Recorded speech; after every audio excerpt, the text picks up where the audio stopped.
I get it. I get why you're upset. Do I believe that it was worth it in terms of like canning a friendship? No. This entire show, this entire prep, everyone's, you gotta beat Greg Doucette, man. You gotta beat him. I'm like, who's Greg Doucette? He's like, he wins all the time, won every class. I'm like, fuck, I don't care what the fuck this guy. I'm like, why do people care he won a lot anyway? I'm like, this is my experience at the show.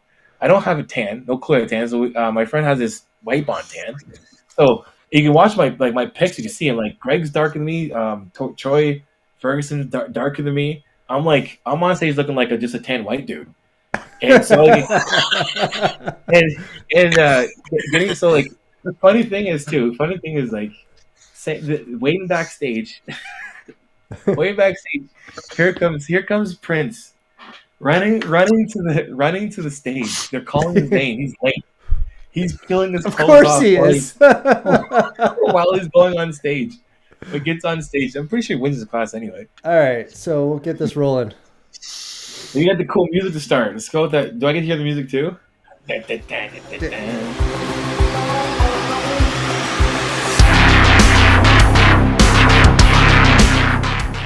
Things kind of get out of hand on here a little bit. We started with Lee, so it can get out of hand a little bit. I had a dream about Lee Priest for some reason. I swear to fuck. We know him quite well. It wasn't not that kind of, but it was. I don't know. I forget, but I think. I'm trying to remember this. It was. I had a nap this afternoon, and he was in my dream for some stupid reason. I don't know. I think because I had. It was actually because I fell asleep to RX Muscle. Oh yeah. And then I had a dream. He's always on that. Yeah. Then I had a dream. Then I had a dream about him. He was in there. I think I fought him or something. I don't know what it was. But it was like I woke up and like, what the fuck? Like, what kind of dream was that? And then you bring up Lee Priest, so I don't know. It's like one day. Yeah, weird. Man, that guy haunts a lot of people's dreams, I think. Yeah. Right. Welcome to Bodybuilders Amateur Hours Bar Talk. And so we have right below me, Andy Briggs. Then right over this way, down, is Jamie Peterson. What's going on, man? And special guest. I know I'm so bad at this way. Special guest. There it is. Jonni Shreve. What is happening, big guy? The champ right here. Not yet. Not a champ. Well, a past champ. You are a champ, a past champ. And you're a champ to so many other people in our hearts, in our minds. You're a champ. You're a champ. Yeah. For all the work and like where you've come and have you built your career. Of course you're a champ. Oh my God. It's hard to just like, thanks guys, appreciate it. Yeah. It's like, it's the level of like humility, or it's like, thanks, but I appreciate it. I definitely appreciate it. Yeah. The new 5th place winner, the Masters. Yeah, man. Yeah, that was awesome. Yeah.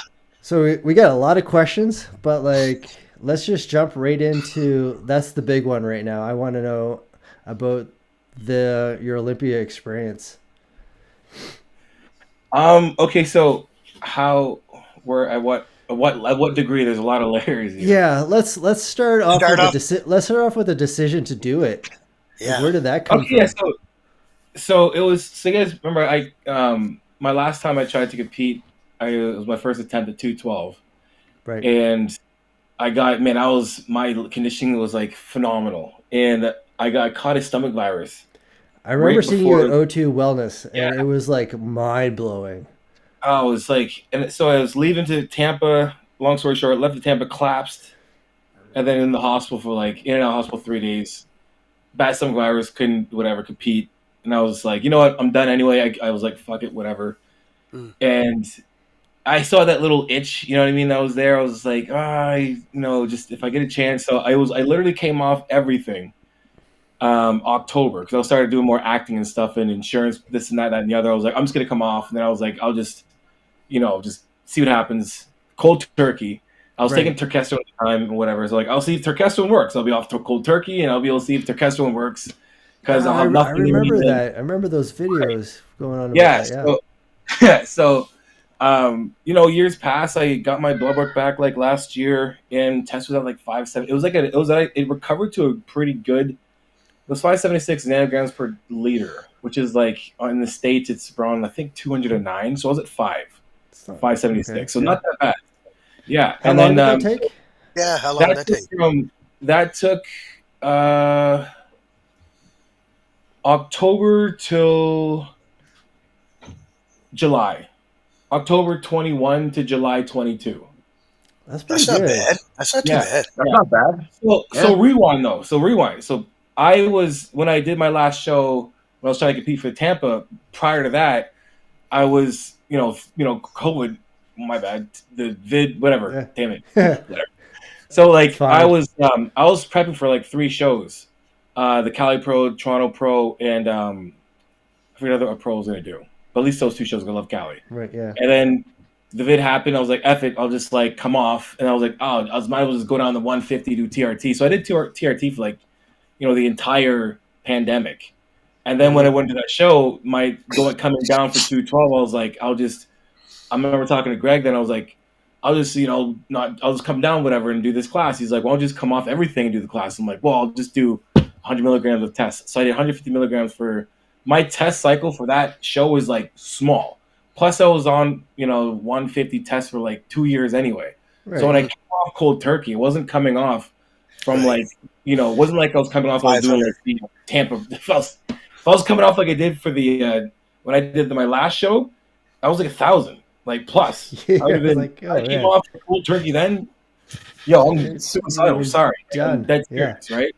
Yeah. So that's why it was easy for me to come off cold turkey because I was only doing like TRT dose, right? So anyway, so this year, actually, this is hilarious. This is Lee Priest's fault, to be honest.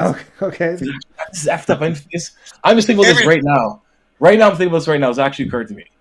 So there's a post, and it was about the Masters Olympia, and I slid down it, and this big thread, and it's Lee Priest started, and he's like, it was basically like, how are you gonna make the Olympia 40 plus? How are you gonna drop it down to 40? And then it's like there's people still that are competing right now that are good enough to the Olympia.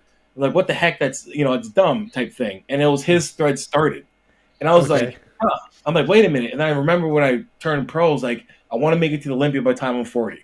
So I was like. So they dropped the class to 40. So I was like, 40, eh? I'm like, huh.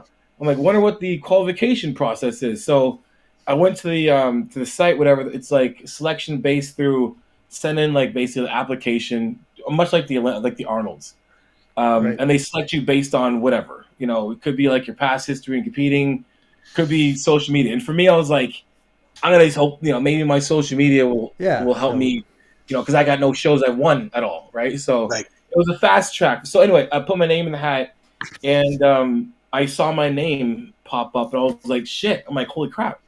I'm gonna do this show." And I was still like, I'm still not on any gear, still, and that's how I basically started the prep. And I was like, this would be a perfect thing to do. I was in the middle of writing my ebook, my nutrition ebook, and there's a big portion of like my entire, everything I've been doing since my last show is like I've basically came off and I've been using anything. And I'm going to show you guys that, this is my life through not. Yeah, it's amazing. Yeah. So, but for me again, like I also like this is like smart. Like I'm not like I knew what I was getting into. So like I knew number one, I'm an open class competitor bodybuilder dropping down to 212. I couldn't get up when I prepped for 212 for Tampa in 2021. I got down to 220, and the plan was to diuretic my ass down to 212. Oh, scary. So, yeah, and I literally dropped about 10 pounds of water every time I prep. Like that's a hands down. Like since I started until 10 years straight, if I had to one dies, I would shut off 10 pounds of water. Holy smokes. So I was like, as soon as I got down to 220, I was like, hey, I'll be there. Diuretic, whatever, aldactone. I'm glad I didn't, because if I did that, I would have fucked. Like literally, I was supposed to load that day. I collapsed, so I would have had an aldactone already in me while my body was just it was letting thank God, yeah. But anyway, so where was I at? You're right. Where I was at. Anyway, So I was I was a bigger athlete. Yeah, I was a bigger athlete. So it wasn't like I was, 12 earlier. I was walking around at. Can you hear me? Yeah, we can hear you. There we Can you go. guys hear me? Yeah, we're back. Yeah. Good. Yep. We good? Yep. What'd you miss? Nothing. You said you were a bigger You're, athlete walking around something. Yeah. Okay. Yeah. So I was 265 walking around, and then for that show, I came all the way down to 220, and then when I came off that show, I rebounded back up to like 250, and then when I came off cold turkey, I started, naturally coming down, and the lowest I can get was 230. And I was not Interesting. training I was training like 4 days a week. I was doing more functional athletic stuff. I was purposely not I was not feeding my body at all in the goal of like building anything or Building. even maintaining. So my purpose was like I need to get down. I was getting acting roles and getting like different roles and parts that I was just getting like I'm never gonna get it because You're too just big. they're structurally not fitting the part. Yeah. you know yeah, right. So coming down for the show is like I can easily just not do anything and naturally come down, which I wanted to in the first place. And I'm 40 years old and I'm the youngest in that class. Like I'm the youngest athlete in that entire division. Everyone else is like 44, 48, 50 Yeah. something. You know what I mean? So I knew I had an advantage going Yeah. into that class. And Yeah, for sure. and for me, it was like, and even Bob Chick in the thing was like, he could have just dieted down another, X amount of pounds. He probably would have won. And I'm like, yeah, probably too. Also, I didn't do any gear, so just understanding that part of it. I'm like, so I mean, for me, like I knew what I was. That's why I want to do that just to have my um last show. Like that was it. Yeah. This was perfect send off for me. I can just dance off in the sun to the fucking sunset. I want to do a routine. I'm like, I want to place top 5 and do my routine. And I would call it a career. This is the perfect thing to do. And then Great business that's how it opportunity was. The too, right? experience, 100%. Mate. Oh yeah. Yeah. Like, Yeah, the experience and whatnot was there's levels on that. A right. lot of Like, levels. But so unbelievable yeah. experience as an athlete. Seeing the obvious things so much more obvious. It's yeah. Yeah.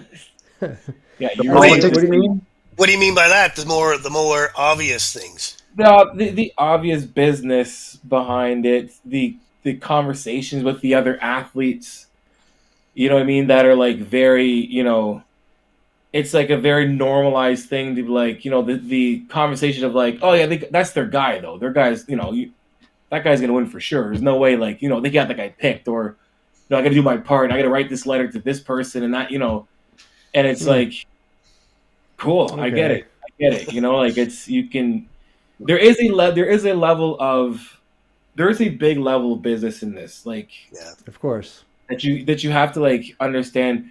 If you're not undeniably better than the person that they would like to win Hmm. is gonna win, and that's Yeah. the only way. And that's the only way you beat the one who's the best is if you are undeniably better, because Yeah. they'll always Like, find a reason for anything. Yeah. If you're not light years better, they'll find something. Yeah, you got to work on your thickness a bit. Maybe ugh, your core pull it or something. You know what I mean? yeah. Until you're like, but until then, it's like boxing, right? You can't go into a match and not knock somebody out. Right. And Yeah. Yeah. it's super obvious when you get into the levels like when But it's interesting though, because we down like this is bodybuilders amateur hour, and we like to talk a lot about that stuff too, because that happens so much in the local and amateur divisions, and then we want to think about when we get big, when it's bigger, you're better, you're pros, like that stuff fades away, but it doesn't really. It I just think the more so like I think it makes things really clear though. The difference between it in the amateur and the pro is that the pro there are it's not as you can't really you could argue it but you can agree. okay, yeah, Like yeah, there's not an obvious like that was obvious that person like no it's always like if you're critical enough and you're not biased you can 100% argue and agree with every decision that a judge makes Yeah. 100% you can even if you think that it's obvious, you might be just biased. But like Fair in enough. the amateur, it's obvious. It's like There's some what? things that are a little off. Are you kidding me? Like come on, like. And then I've heard some reasons why someone didn't win based on, and I was like, let me tell you this. Actually, I don't give a fuck. Yeah, no, please do, because like this is what we're here for, I man. remember hearing. I'm not gonna say the athlete because I want to get into trouble. I remember the athlete and lost in a class. It was a women's class, and I was asking one of the judges, I'm like, why? And they're like, well, her pose was offensive. Her back pose was offensive. Offensive. I'm like, wait a minute. I don't remember that ever being a requirement, and they're wearing high heels and thongs. What do you mean? What's offensive? What do you mean offensive? Like give What just happened? Yeah. And the person who won should not have won. Like not even close. Like I was like, okay, cool, offensive, but what about balance, muscularity, stage presence, poise, symmetry, like conditioning? Oh, like what yeah. are you talking about? I'm like, that's not even a proper, like critique. Like, answer. It's like that's not. like what the fuck? Offensiveness is not on the list of check boxes. I don't like that. Like, I'm offended by that pose. It's like, they're in clear heels with thongs on. You'll just figure it the fuck out. What? Yeah, like, and there's a lot of those, man. There's a lot. Even when it was back when it was like the CBBF. Jesus fuck. Sorry, excuse my French. My bad. Yeah, that's good. No. Yeah, you guys know. Jeez. Oh yeah, I think we've all kind of experienced it ourselves in some ways too. Yeah. Oh yeah. Oh yeah. Yeah. Yeah. But that's really cool though, man. I'm so glad. Like, what was your experience like getting there? How was the flight? How are you feeling during your? So Yeah. Because it was pretty far away. So funny thing, it's a So my experience with this entire show was so much different because the absence of gear. And I'm telling you guys, if you don't think that steroids fucks with your hormones in terms of like your mental health by a slightest margin, you're out of your mind. Oh, I know it does. Out of your mind. I had a revelation this entire prep. All of the things that were affecting me did not affect me on the level at all that it did when I was on gear, because I was like, my head was so much more. You got to think like coming down, like hormones pass. They're transferred the most through fat, right? And then like your brain needs fat, and then we take shit to make. No, we're dieting down regardless to low body fat percentages, and then we would take things to make sure that we're even leaner. Like we'll stop estrogen production, we'll slow down. We'll. You know what I mean? Like all these things that are 100% affecting your hormones. So like, however you filter the world, you're going to, you're going to bring it in a certain way. And if things are off, you're filtering those things in a very skewed manner where you're managing your head a lot more. And I found this year with prep, it was like my sleep wasn't off. Like I had normal sleep, issues in terms of like, being hungry and stuff like that or whatever. Anyway, so like prepping, like, getting on a plane, like I didn't get that much water because I don't have signs of hypertension. You know what I mean? It was like relaxing. I'd have to pack anything. I was like, where do I put my test and whatever. I had one guy that was there, buddy of mine, and I'm like, hey, do you have Diazide? I'm like, I'm doing 100%. I'm doing a fucking diuretic for this. There's no way I'm doing this natural, not use a diuretic, because that's just like here. You might as well. That's a wrap for you. Like, don't even try it. Yeah. So that's the only thing I got was like that, and so getting there. But like, here's what's actually annoying. Yeah. And this made me really, really think about where I'm living, especially us, because where we are right now. Like in Canada. It was easier to get to Romania than it was to get to Toronto or Vancouver. In what? In what way? What do you mean? So first, there's the flights. You could pay a little more for whatever flight, but your flight goes from Halifax to Frankfurt, to Cluj, Romania, and then on the way back, I had this like pretty shitty, way on the way back, but it wasn't that bad. But it was like you're like right there, you're straight there. There's nothing like if you want to go to Germany, you're gonna stop off in Frankfurt no matter what, and go wherever else you want to go.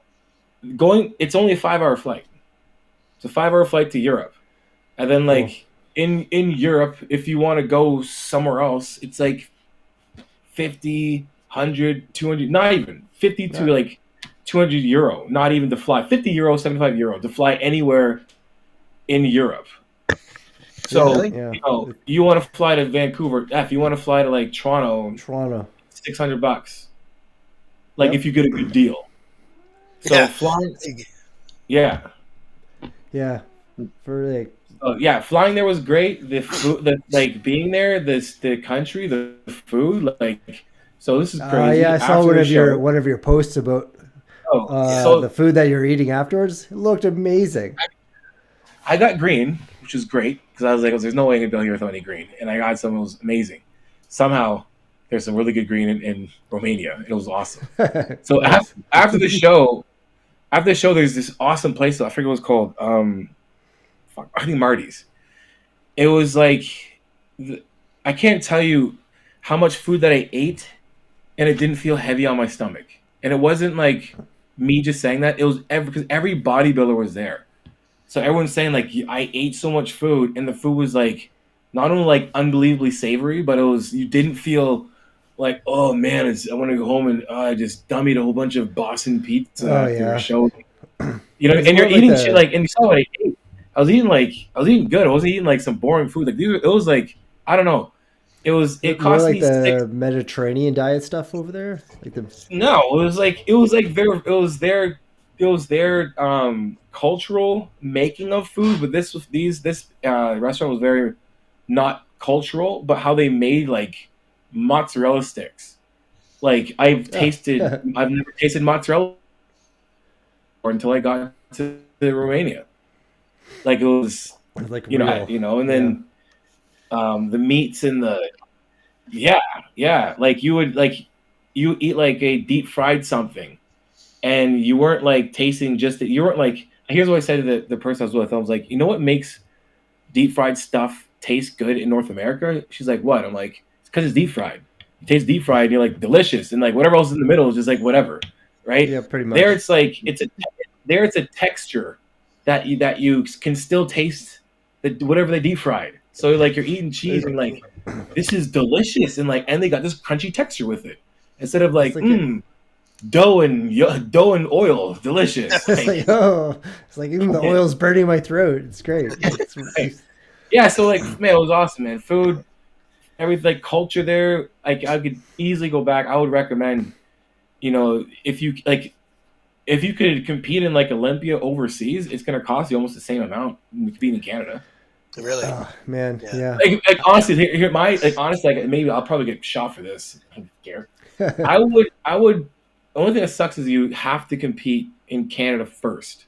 You got to qualify, right? Yeah, like even qualifying, like you have to like You even have if you to. want to do like the Olympia or the Arnold somewhere. Yeah. I think you have to. And no knock on Canada for anything. Canada just stupidly competitive only for one reason because they're still giving out one fucking pro card, which is beyond me. But like you're paying the amount of money you're paying to compete at nationals in Canada would be the same amount would be to compete in Mexico. So like Oh, agreed. go and have a vacation. It's like, oh, we get to go to Toronto and Vancouver again. It's like cool, but you're dropping $5,000 for sure to compete. You can do the same Yeah. thing down in like Olympia, for Cancun or something like that. I'd be Yeah. doing that easily. Mhm.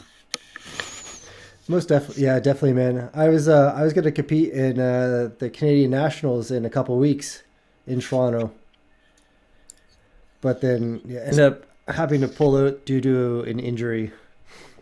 But We're back. oh, there you go. Yeah, did Yeah, you? sorry.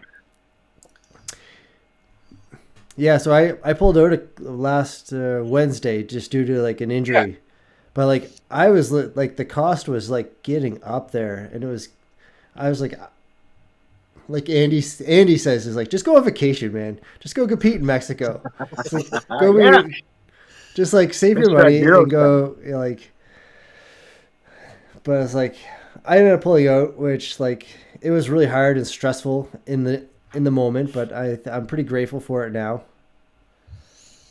Did you pay Like, your entry fees too, Josh? I did.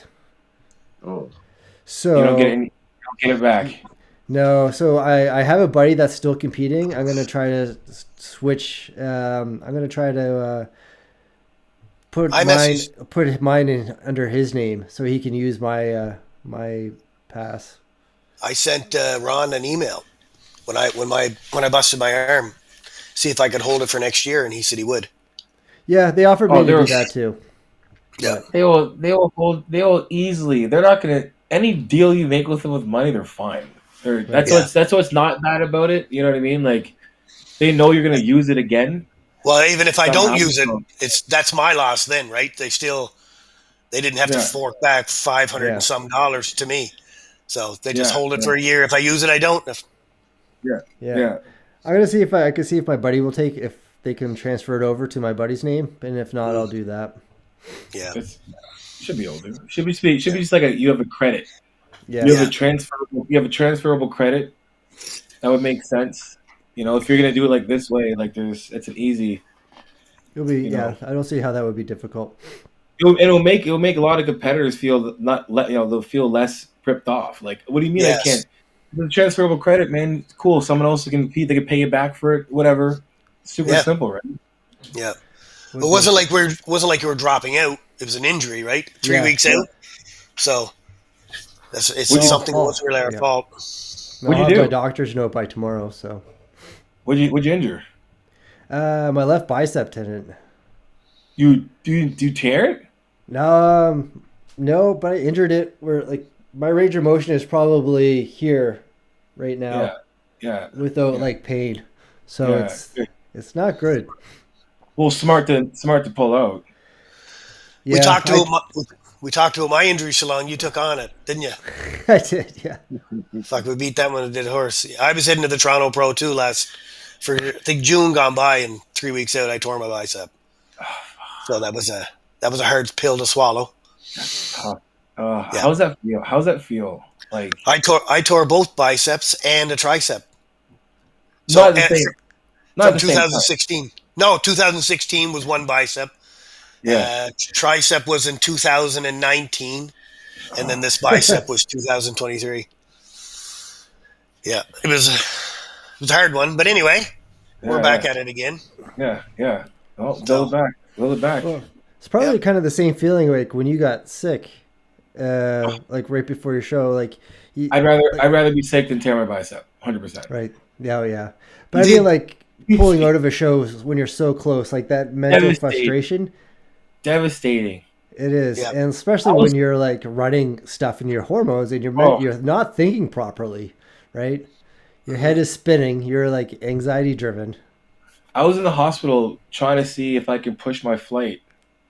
Right? Yeah, that's how crazy we are. I'm like if I'm sick, if this is what I think it is, should be like 24 hours. I should be done with this, so I could probably jump on the flight by Wednesday. Like You're just like you're not really. I'm Not getting really leaner. there. It's perfect. Like what the yeah. fuck? we're fucked, man. Yeah, that's rough. it's I was 2 weeks out from that last show that I was going to do there, and I had a big abscess in my butt. the And I was like gladiators. doing the craziest things trying to fix that. Like, I don't even want to talk about it, but what Uh, did you do? I want to see pictures. Oh, it was terrible, man. It was terrible. Was it like I can only imagine. Greg Valentino I abscess? engaged all by myself trying to get that in there and suck it all in. I was like, I got this. You were like Greg It Valentino work. sucking the shit out of his arms. Yeah, like basically, yeah, it was That nasty. sucks. Yeah, It was the mess. But, It's a painful thing to get back to Johnny. That the first initial is just like kind of like a pop, and like almost like you were shocked by like electric shocks, and then it just yeah. that's it. There's very little pain from then on until surgery comes, but the devastation of what just happened, that's especially if you're doing a show, that's the point. But I didn't let it go. I didn't let it take me there. I had the day to kind of just get my shit together, and then I said that's enough of that, and I just put my sights on fixing it up and getting back at it. So Yeah. I couldn't let I it. never tore anything. Yeah, I tore my ACL actually. but like I like I shouldn't say this. I don't like being injured, but I like the recovery process. Mm-hmm. Like for me, that's like I learn the most from that about myself from that process because you gotta redo things from you're forced to regress and then progress again, and then you Right. can do Yeah. things differently and more smarter. Yeah. Yeah, You force I like didn't to mind. you can learn a little bit more about yourself and how to You move do. differently. You can And, learn. yeah, I learned my body's like really resilient, and I can come back pretty quick. I had my surgery yeah, on Monday, and I was back in the gym on Friday night. yeah, I just kept yeah, going, yeah, and it's not crazy. it yeah. just got that. It just seems to work. Just seemed to put it to work, and it comes back really quick. I had three of them, so I kind of learned from the Yeah. first one, the second one. But Yeah. So, a couple more questions about your Olympia. That was the first Masters, was it not? That was the first one in 11 years, but that was the first one with all the divisions. So that was the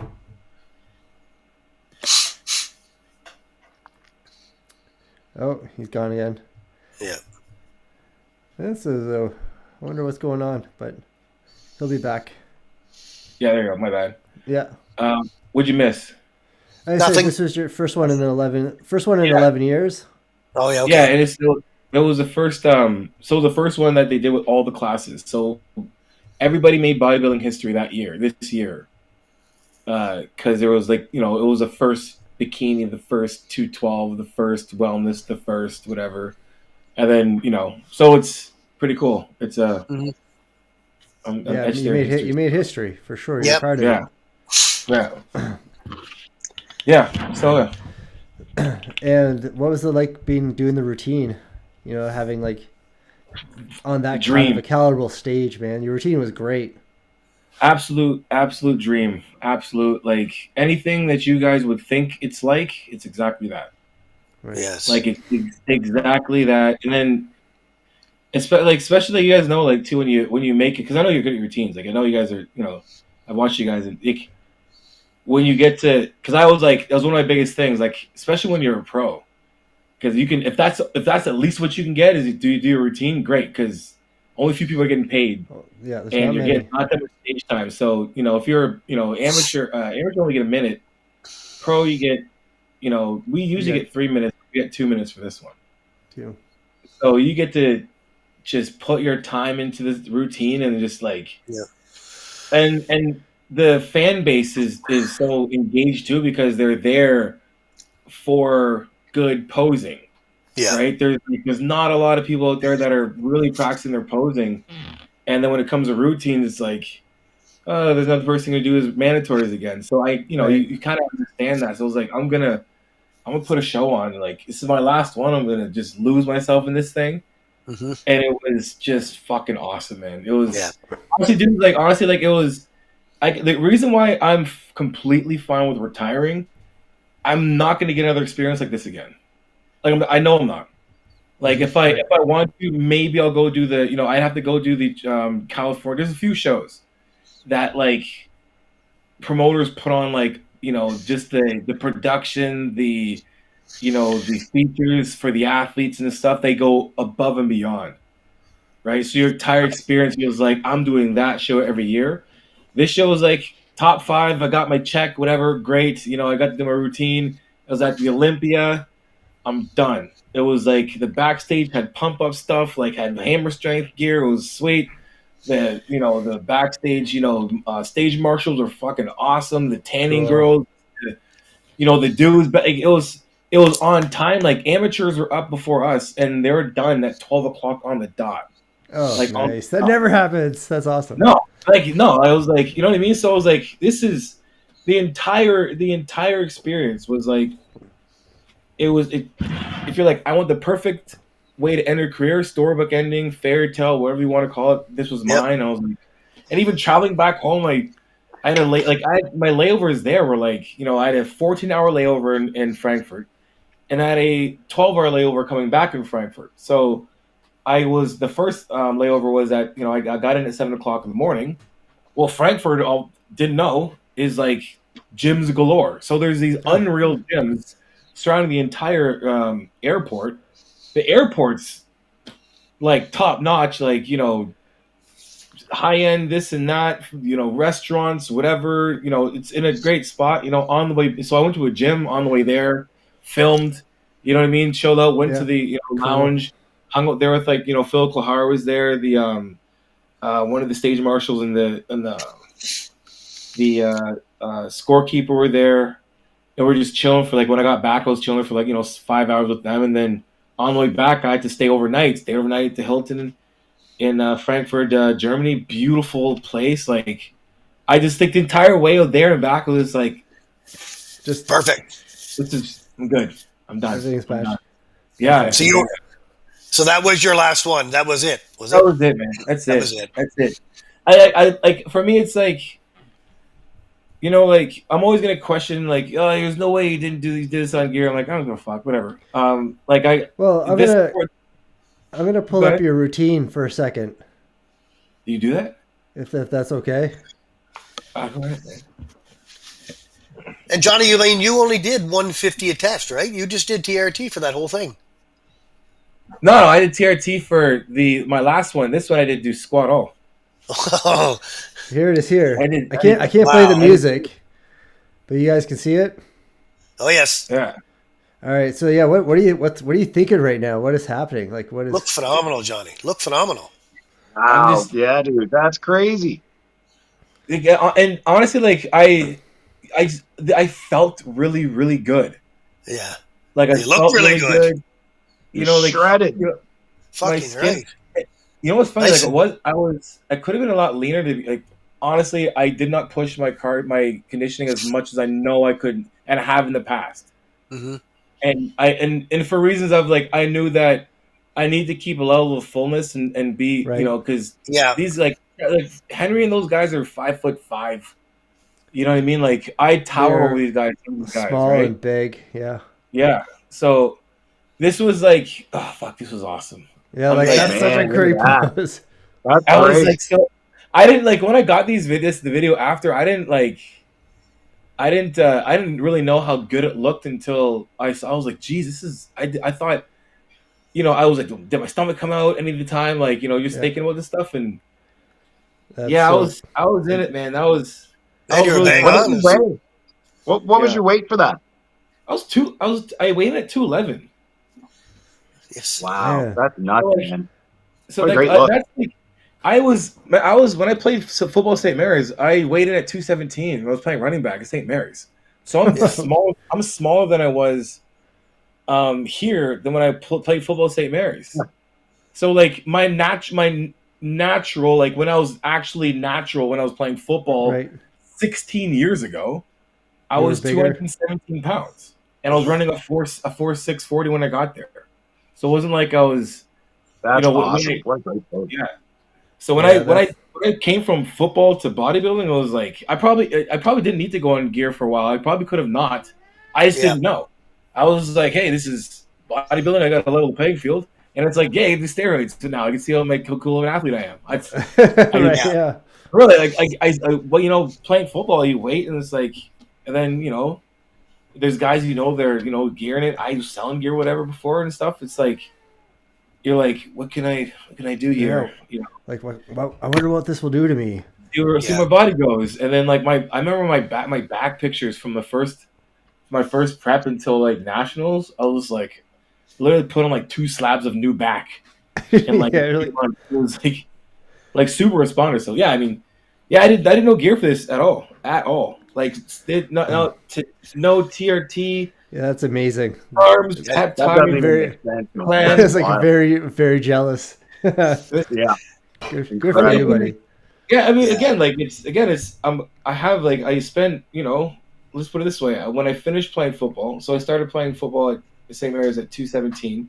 By the time I finished, I was 198. I was playing more of a running back, receiver position. And then I got into my first show that November when I finished playing football. I was 198. When I stepped on stage, I was 217. Actually, again, because I remember Greg being like, "You should diet down more," and I'm like, "Whatever, right?" And then from 217 to nationals that same year, I missed my weight class by a pound, and being super heavy at 226. So Wow. Okay. from 220, so from my first year competing, being 226, my first cycle, up until 2 years ago, I literally put on like 30 pounds of like muscle That's on like top. So, like coming back down, that's a like you don't lose muscle that fast. People think like you just lose muscle all you of a sudden. just It's like disappears. no, We feel that way mentally, I think, but no. Unless you get like sick and you got like a muscle wasting disease or something that whatever, Yeah. or you're just literally not like my body's just regular requirements were not letting me lose less than 230 pounds.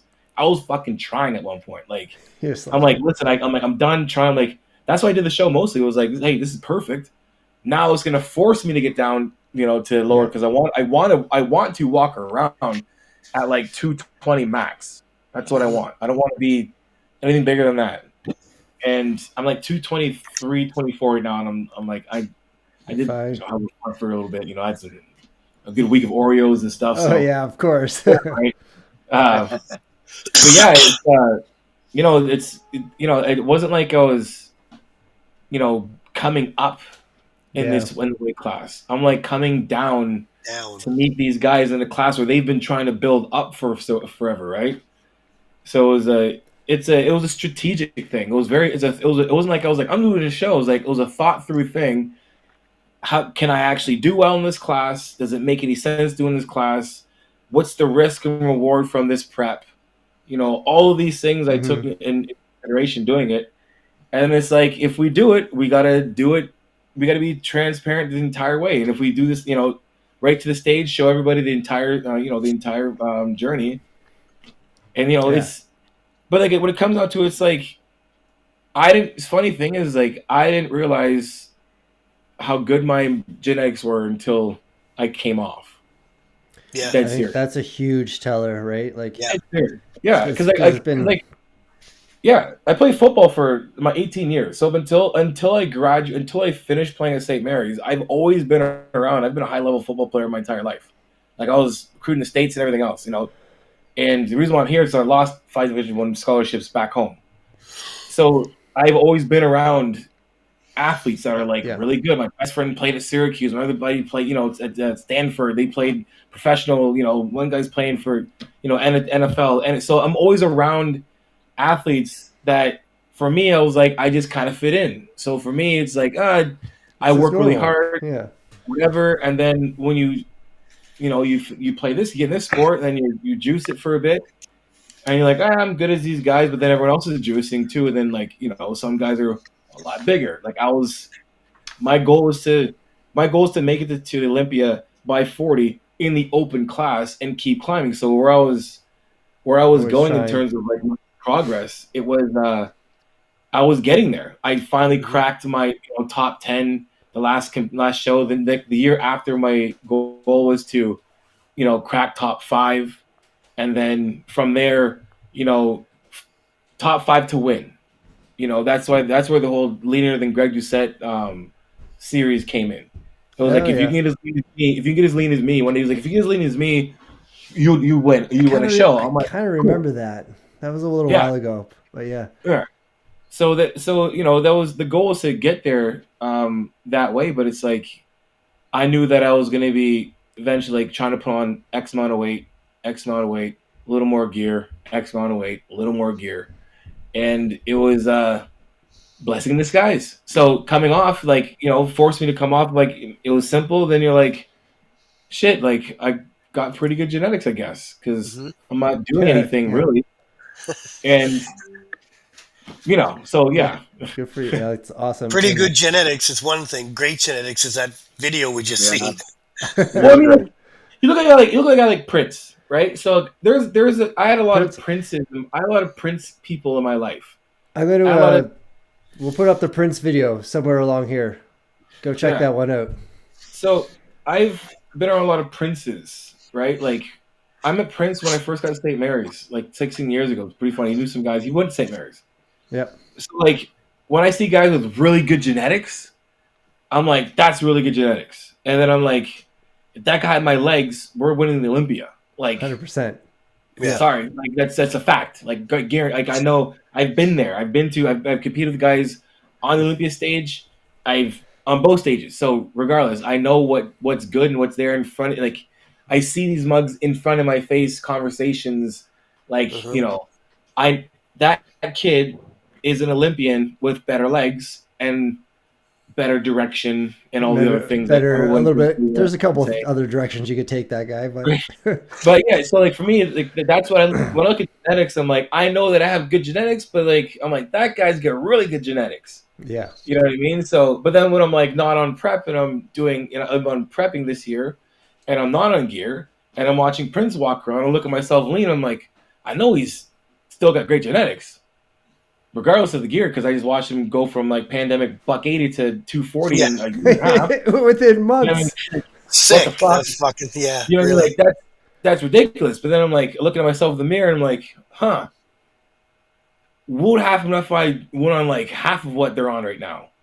Mhm. Almost like, holy shit, this is so, it's like one of those like enlightening moments for me. It was like, oh, okay, because when your surrounding is a lot of that, you think that you're just one of the guys who are just as conditioned or muscular or whatever, right? Yeah. Oh. Oh.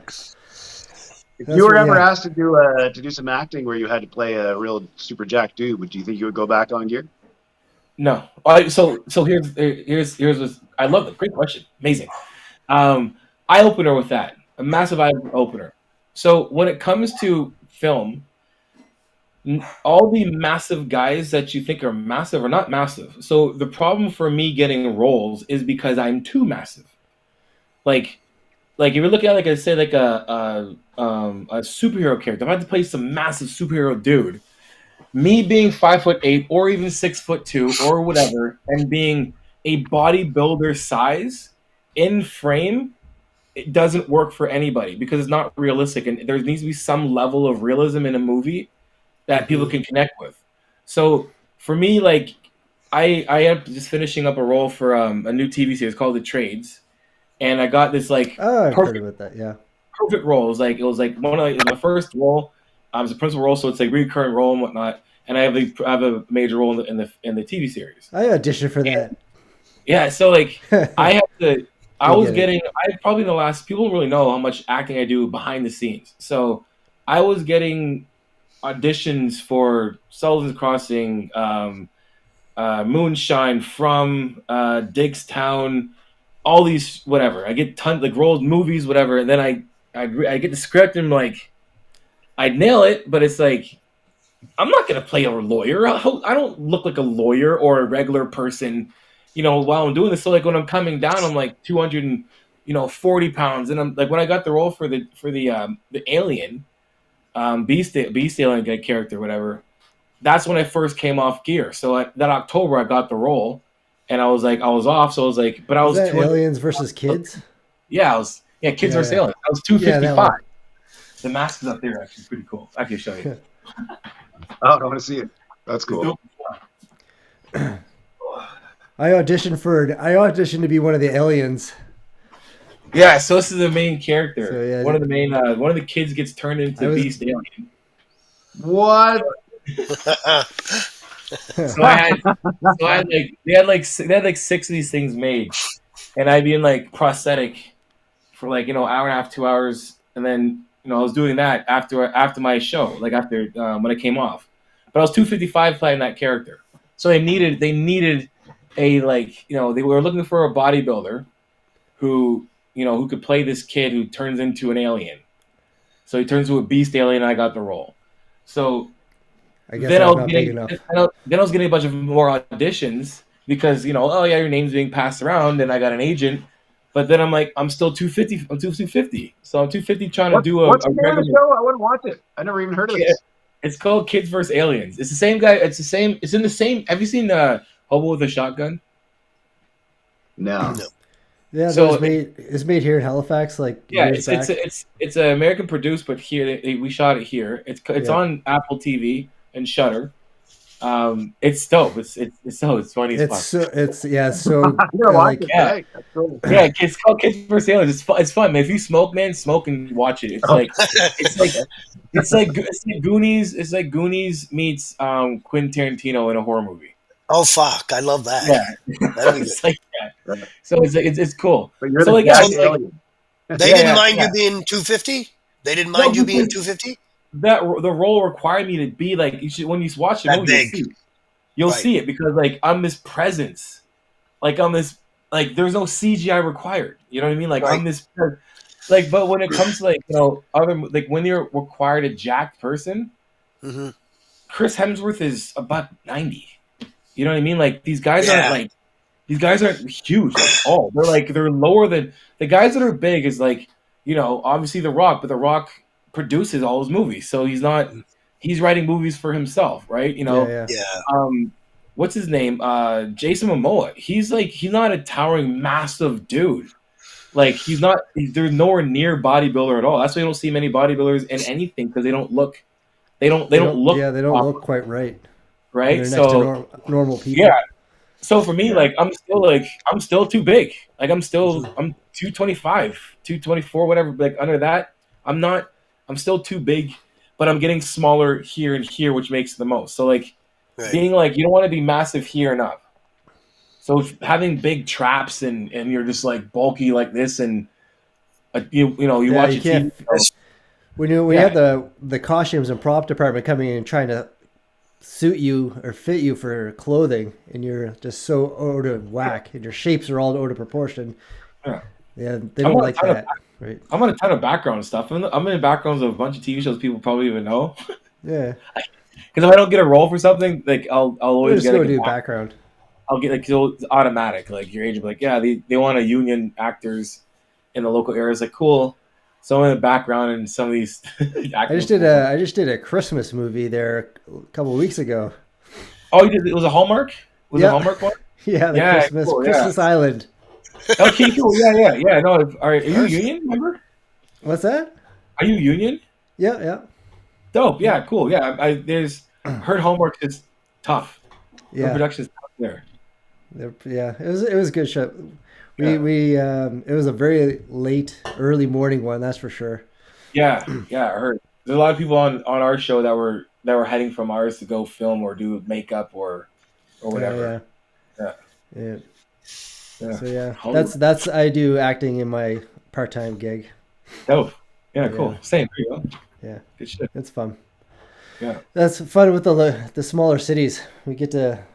It's not the competition isn't as great as like Toronto, right? So No, but I do want to get an agent in Toronto too because you can get you more. can get both. Yep. Yeah. There's ways to do it. Yeah. But Yeah. on the other side, we're kind of veering away from bodybuilding, but that's okay. Hey man, you gotta But- take your but bodybuilding and make stuff for you, right? Yeah. Like, So like that exactly. more You're kind interesting. of like taking bodybuilding and how it incorporates into other parts of life and how you can make your own. yeah. But using bodybuilding as a platform for other things like social media or your business that you've started, and now acting probably from bodybuilding, right? So it's all Yeah. kind of all ties into everything. Yeah, 100%. Yeah. Cool. And then, so what are we at now? Okay, we almost made it an hour before I asked this question, because earlier you mentioned Greg, Andy's Yeah. face. Everyone, I know a lot of people are probably going to be tuning in for this particular question, and I have to be careful how I word this because some people didn't like how I worded Guy's question on the other podcast. So what's up with you and Greg? Is that easy? I guess because I want to put it out there first. Greg and I are friends. You and I are friends, and I don't want to feel like I'm being pulled apart in two different directions. I love both of you guys. What? We're just looking for a good story. It's like you're awesome. Greg's awesome, but you guys are awesome in two different ways. Very different people now. We can't be friends anymore. You like Greg? I'm like, oh, he's like, delete. See you later. I'm out of here. You're friends with Greg too. Click.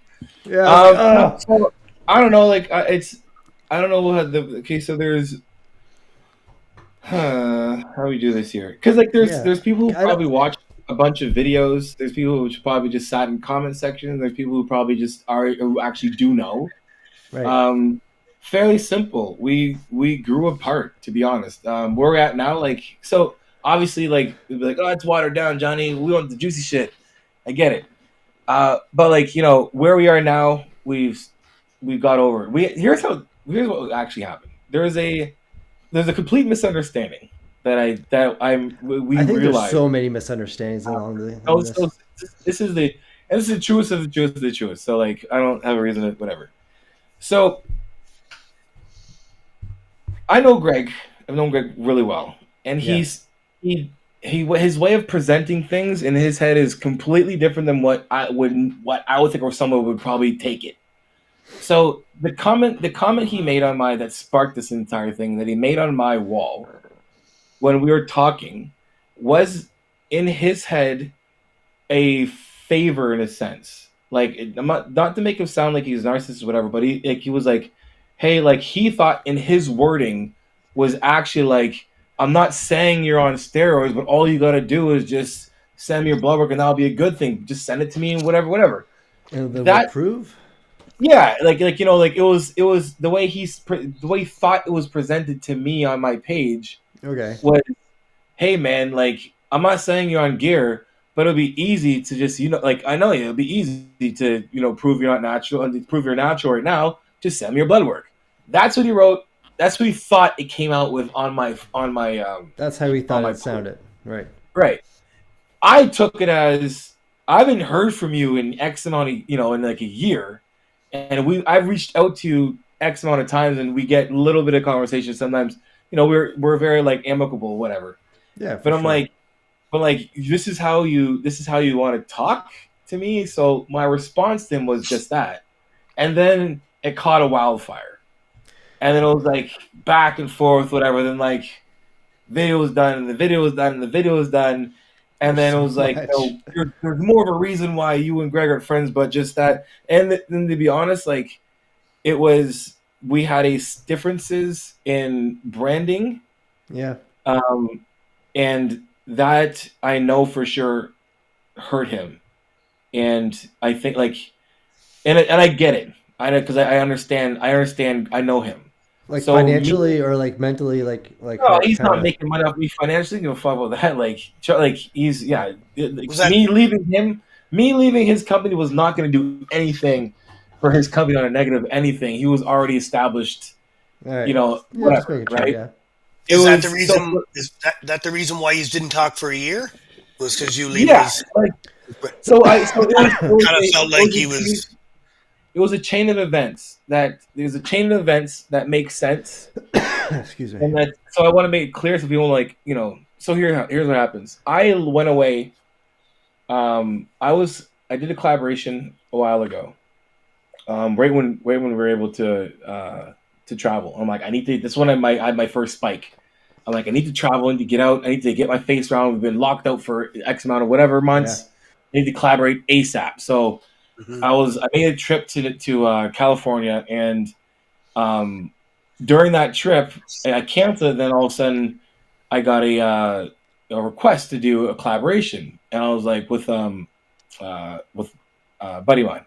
So he was part of Blue Pharmaceutical, and I messaged him. I'm like, by the way, I'm with HL. I'm with the company right now. Blah blah. I'm like, no, we don't want you at all. We just like your content, and we want you to collab because they saw my shit coming up, and I'm like, nice. Whatever. Like, we just want you to collab. So I'm like, all right, cool. So I went down and collabed, and it was like, that was it, whatever, and got home. On the back end of all that, regardless of that happening, there are certain things that I was not agreeing with in terms of Greg's direction as Greg, the coach Greg business, not Greg Doucette. There's a duality for me that I can separate that most people can't. Oh, there's 100% two different people. There's a business Greg. There's the brand. There's Greg Doucette, since it's a corporate business. Yeah. There's that brand, and then there's Jonni Shreve Inc., which is a brand. Yeah. That those are two businesses, right? And when it comes to, business and whatnot, there's what your brand values and your brand, so our values align a lot, but there's certain things that we don't. They don't value. I mean, they don't line up with those things. So for me, it was like I need to back away. I wasn't backing away and to go with anybody else. I only went with Greg for his company because it was at the time my best friend Greg. Yeah. Because years before that, like I got effed from my sponsor. Like I had PTSD with sponsorships. Like I was like, I'm not doing sponsors regardless. Like F sponsorships. Like I don't trust them. Yada yada yada. That's it, right? So that's the only reason why I was with the HTLT. And then so leaving Greg wasn't to jump ship. So when I left the company, me and Greg were still friends. Yeah, And then along with the line of me leaving the company, I would say maybe a month after I signed with Blue Star.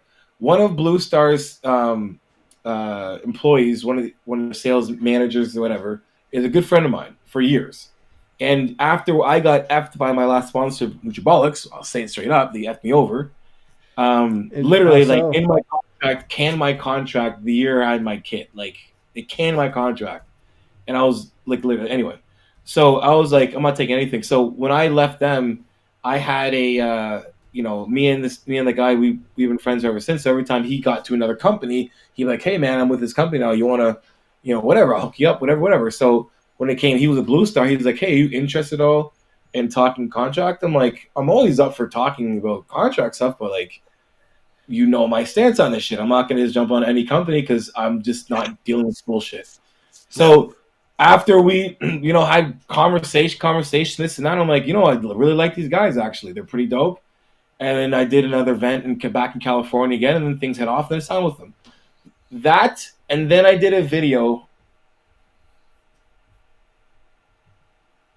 On creating narratives. The whole, I would say, theme was creating narratives that will negatively affect people's lives, right? So if you review, that if you sounds review familiar. somebody's product or do a video on somebody, you have to be careful of how you're saying something because that will create a narrative, right? I And kind of remember that one. I brought up a bunch of, I remember that. yeah, Me too. yeah. I had a bunch of a bunch of YouTubers, and then like Greg was one of them, and I thought for the longest time that that's what he was really mad about. And there's other things that he says that are there that he only knows. That's totally fine with me. But it was like it was a collective of things that I didn't know until really this all transpired until the end. That I was like, oh, okay, so I get it. I get why you're upset. Do I believe that it was worth it in terms of like canning a friendship? No, because I think that there's other things you go through that are way, way worse in life, but it's the individual. So you can't, like, regardless if you want to walk with someone or not, I got to respect that regardless. And how things are moving anyway, just naturally did it. Do I have any ill will towards Greg? No. Like, we're still, what we're doing right now, and he'll admit it, what we're doing right now is what we plan to do when we live together. When we had this little like business called the Movement Promotions, which when we did our bodybuilding show here, we'd always have this thing be like the movement. We would like there was when we were coaching in Nova Scotia, and our come up in Nova Scotia, like I'm not knocking on anybody here, but there was very minimal people here that were trying to help us until like the end, like until like when I was the year I won my pro card. It was like things I knew I was going to win because of how people were treating me. That prior to those years Oh, were interesting. so there was a boot on our head for a bit. Like I got love for bodybuilding. I got love for my athletes here in Nova Scotia. When it comes to like, people like the actual support that I actually had from the people that you would think in this industry, I got no love. Should be. No, not even close. So me and Greg had a bond where like the movement knows basically like doesn't matter what anyone wants to say or do, doesn't matter who's in position of whatever, our athletes are going to be undeniably better than everybody else's. Period. And every time one of our guys would win, it was at the point where it was like we were competing against each other. It was like, yo, Mackenzie's gonna beat Melissa no matter what, guarantee whatever, right? Yeah. We bet, you know what I mean? So it was like, and then when one of us would win or would place, we like the movement, whatever. So like, and then YouTube started coming in. I was on with YouTube and back and forth, and we planned to be where we're at right now. We planned for this to happen. We planned for years ago that we like how it transpired is exactly how we wanted to do it. Did we know it was going to be amazing, man? That's like, you know what I'm saying? So when it comes down to it, like it was like a closure thing, I would say, that we both wanted, that I guess I didn't necessarily have. And through all of this, I would say YouTube nonsense, which is like required. Like, let's be serious. It's not like we're like, oh yeah, we need it. We like, some people are like, oh, John just wants attention, yada yada yada. But it's like, look, this whole thing started on my page, and we both talked behind the scenes as well too. Not like planning, but like, we were arguing, we'd have had conversations behind the scenes that were like off the camera or off of comments that were more like talking in depth, whatever. So when it came down to it, it's like, yeah, it's obviously it was obviously at one point gonna come out. Like, what happened to Johnny and Greg? Yeah, because all of a sudden, like, you guys were doing videos together, and all of a sudden, it just was boom. Yeah, gone. Basically. He disappeared off yours, and you but people disappeared off his. And people noticed. Let me tell you something. Like, people, like, everyone thinks that I'm an opportunist. Like, I pulled out of his company when they were printing the hardcore stim pre-workout labels that had my character on it. Oh, yeah. Right. Yeah. So it wasn't like, oh, I want to go somewhere. Like, to be honest, staying with Greg probably would have been a very easy financial thing to do.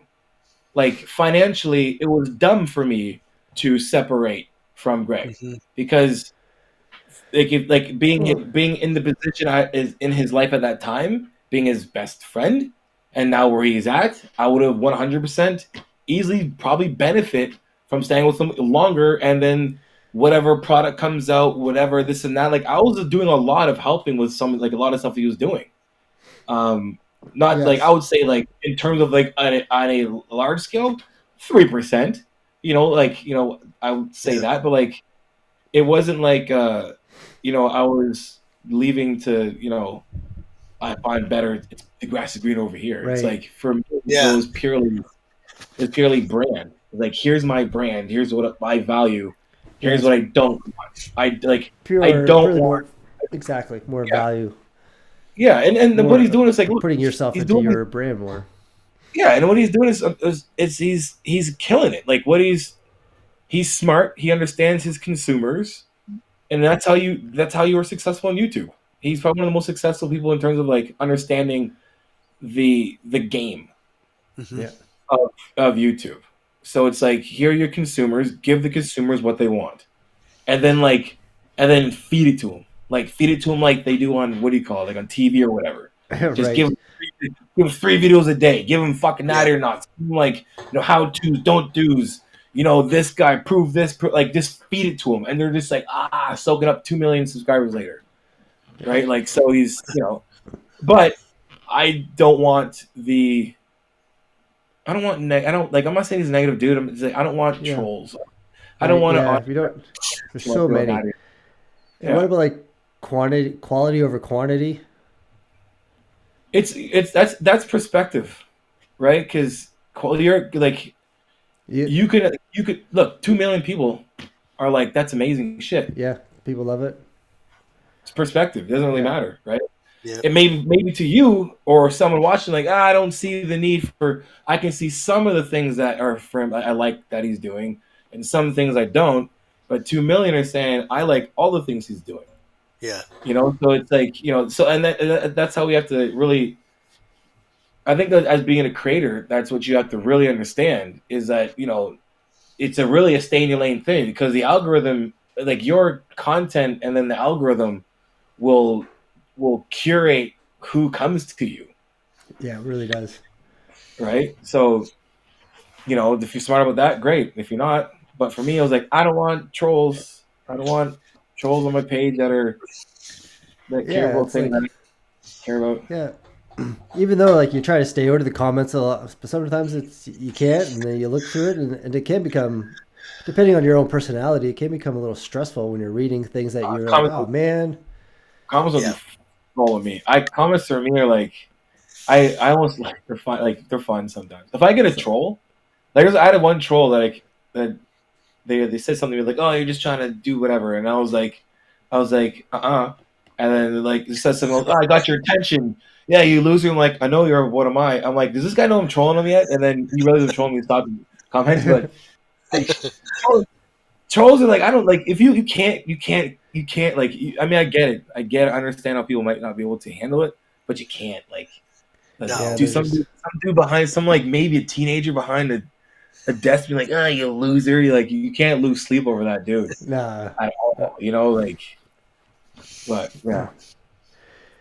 Yeah. So yeah, no, that's great. Thanks for bringing all that up. We just wanted we don't want the whole episode to be about that. We just had to throw that in Oh, there.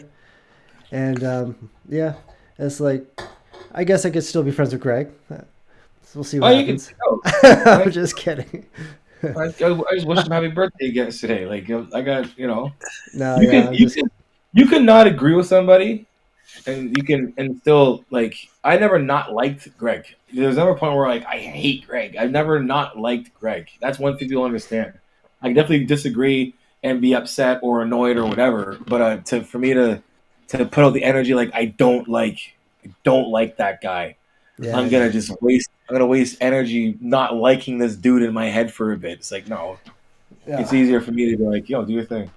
yeah. You can't be like that. You can't give that energy out. It's not worth it. No. No. So Uh, no, that's great. Oh, So, so what's so what's up next?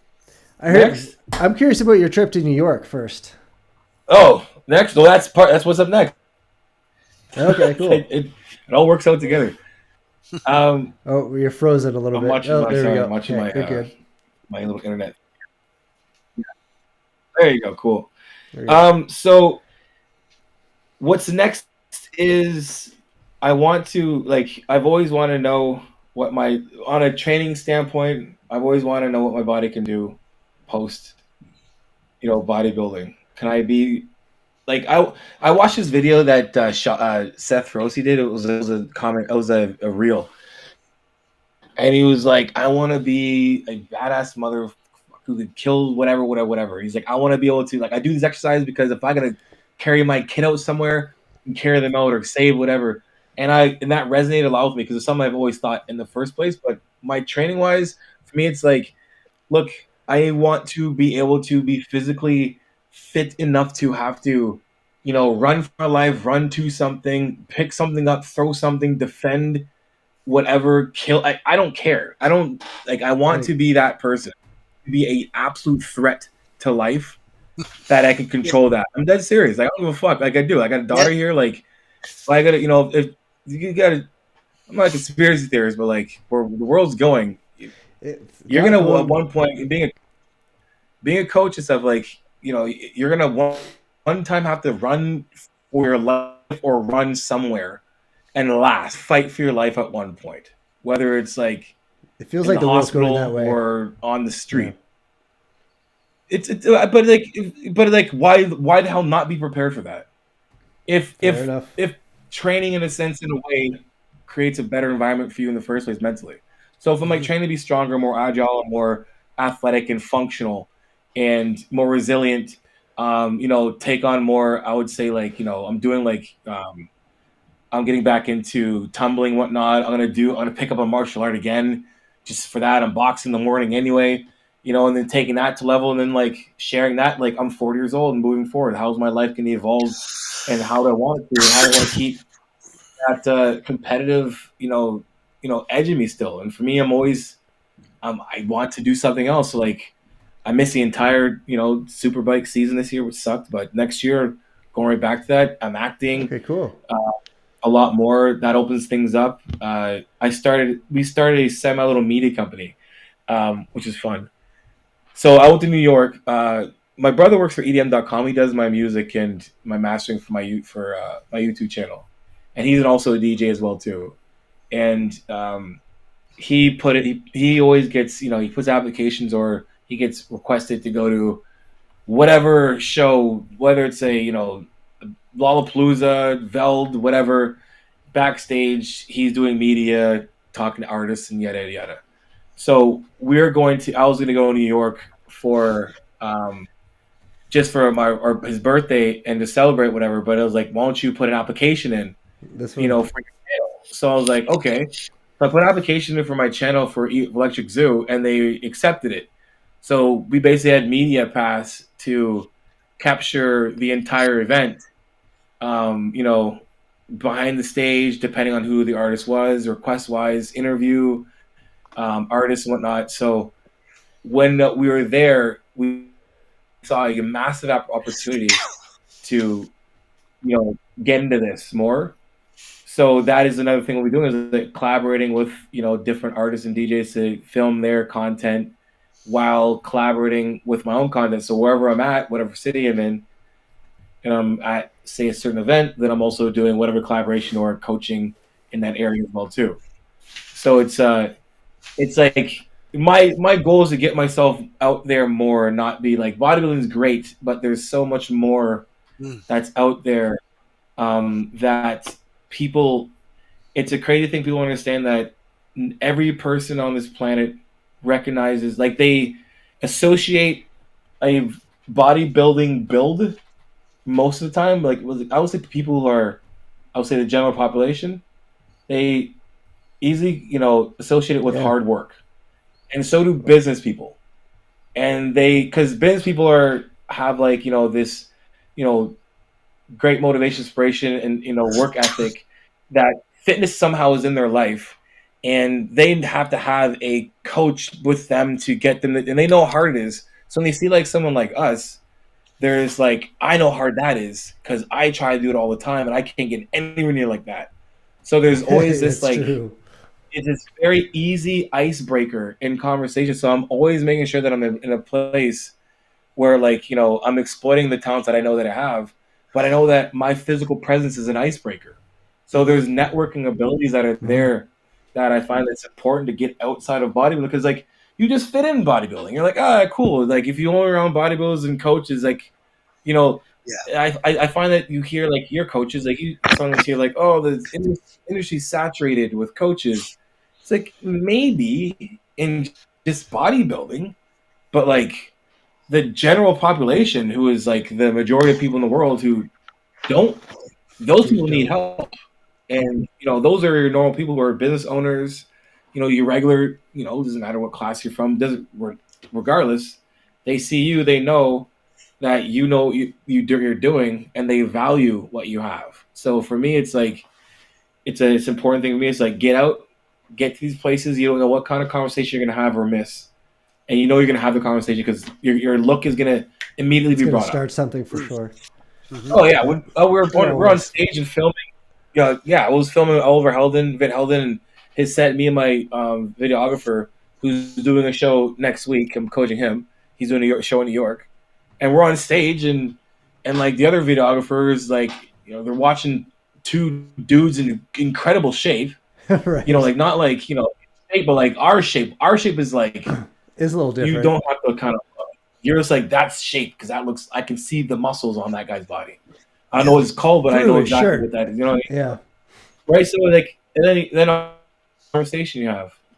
What do you do? Like, yo, man, you size, blah blah blah. Where are you from? What management? Yada yada yada. And it's like, I'm representing my channel and blah blah blah. So it's like, I've always seen these opportunities throughout my bodybuilding career. I've always asked questions. I was a question asking dude, and I'd be like, I go up to any bodybuilder I met who was like, I don't care who you were. I'd be like, if you can give me advice, if you can tell me your younger self, whatever, what would you tell that person? I would ask that question, and I get unbelievable advice, because you get bodybuilders tell you stuff. It's got levels. Like, bodybuilders have levels because it's in-depth emotional experience built up of years of like, a self-awareness. Yes. Like that type of like, I would say advice is going to be very like very intrinsic and very like, you know, filled with substance. You know what I mean? So like I was I getting love these it. like really Yeah, good things, you I know, agree with that. like one was like, you know, like Ron Love was like, all you need is a little bit of this and a lot of hard work. And I knew it meant steroids. I knew he Nice. meant that.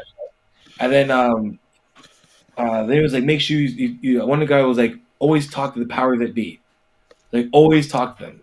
I don't care who they are, be on them. Be articulate. You know what I mean? Like, be seen at events. You know, all these things. I was like, okay, I'm like, all right, cool. And I would make sure I would do all those things. So, like, by the time my career finished, I knew that I kind of set myself up in a place where, you know, I'm not solely relying on bodybuilding. I used bodybuilding to help me get into these other avenues that I knew that, So like, being a bodybuilder is easy icebreaker, right. right? So would you take this like advice and like a lot of like the amateurs coming up and like people coming up, how do I make it big? How am I going to make it? How do I turn bodybuilding into a career? This is a great place to start. Like all those little tips like coming up. I don't know if Like, you want to hear my answer. I think I have an idea, but but like there's a lot of new people coming up and it's all social media, all pictures, all filming their every set, uploading everything to the Instagram and like tripods everywhere. And they're like, oh, I'm gonna be famous. I'm coming up. I'm gonna get my pro card. You haven't even done a show yet, man.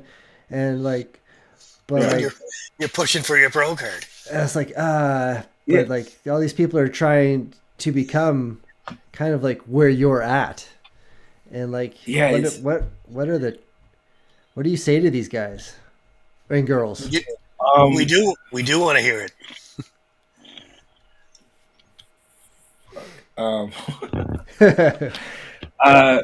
In Do the they so no, like honestly, like I'm not here to tell everybody Santa Claus isn't real, right? So it's I'll give you the answer through my mistakes. Yeah, perfect. I quickly learned that being a bodybuilder or becoming a professional bodybuilder was not going to elevate my life at all. Yeah, I knew that right. it was like I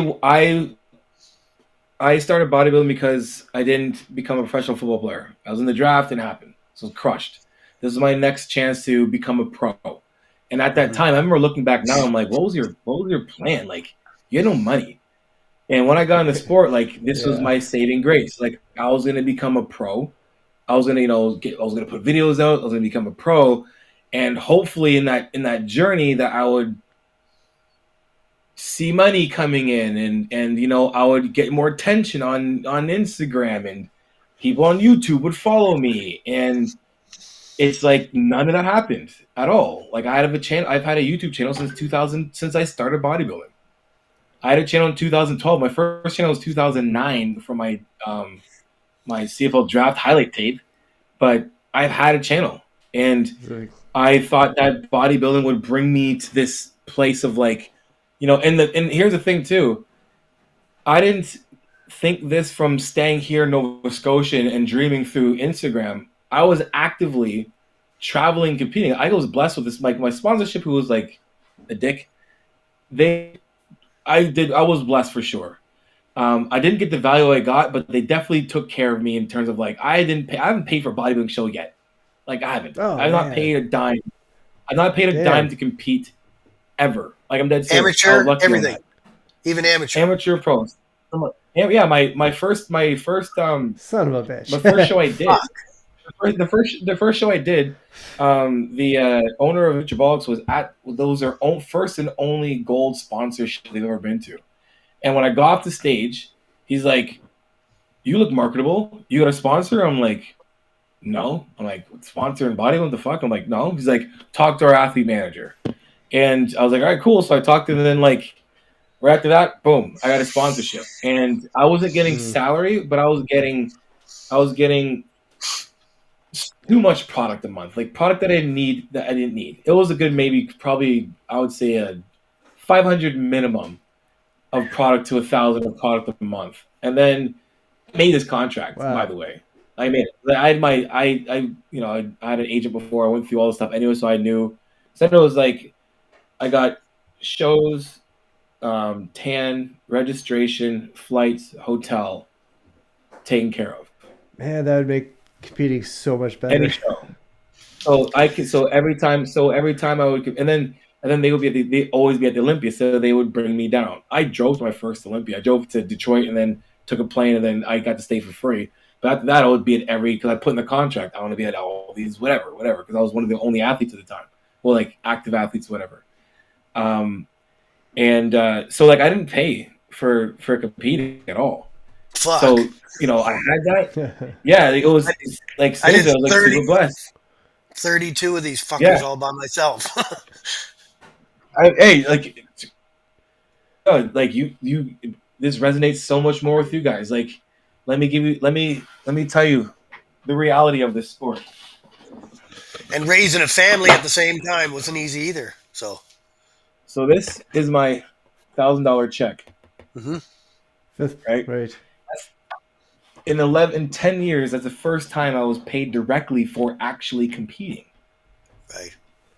Oh, right. Oh, interesting. Yeah. Right. So So that says a lot, right? So if I didn't have sponsorships, like that's the first, like I still have to pay for the rest of my life.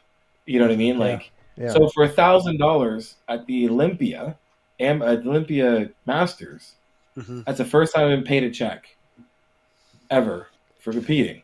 So my advice is that this is the easiest time in the world to become a millionaire. There's actually stats. This is the easiest time in the history of life to become a millionaire. Not saying that that's the only thing you can make, but you can make anything between $0 and $1 million. So pick your poison. You just got to work your ass off for it. Bodybuilding isn't going to bring you any fucking money whatsoever. It's going to drain your pocket more than anything else in the world. Yes. So put yourself in a position where you can create value for yourself. And if you have to use your preps as your marketing in terms of people want to see how to do a certain thing. They don't want to see you just do things.